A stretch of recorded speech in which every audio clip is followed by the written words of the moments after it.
How to contact seller on Alibaba. Hey guys, in this video I'll show you how you can contact the seller of a product on Alibaba.com. Go ahead and open up your web browser and search for Alibaba.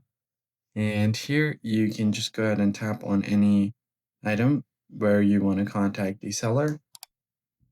So let's say if I just tap on these brackets, just the product.